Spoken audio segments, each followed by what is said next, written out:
Globally, there's been a trend in education in recent decades to being able to try and better serve the diverse cultural, academic, and social needs of students in schools. And one of the answers or approaches to this has been things like cultural awareness training.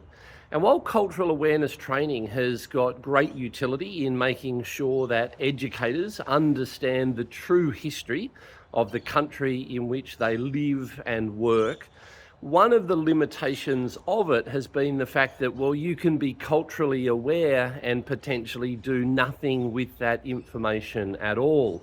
And that then gave rise to things like cultural competency. And cultural competency was to look at how can we actually know more about particular cultures and how can we go deeper with that. But that too has actually been criticised because what people have suggested is that it may treat culture as something that is very, very static, and it's about teaching about culture as opposed to teaching through culture. And potentially in your classroom, you might have lots and lots of different cultures that are represented.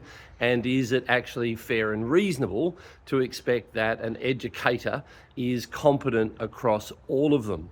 Now, this is what gave rise to where we're at now, and that is around cultural responsivity, because responsivity by nature of that particular name suggests that you must take some degree of action.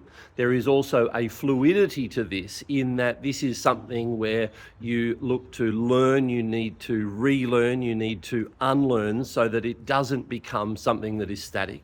You need to make space for your students so that not just you as the educator become the font of all knowledge, but you make space for your student cultural assets to actually live and breathe in the classroom. So if you're wanting to be at the very edge of both theory and practice, cultural responsivity is where it's at.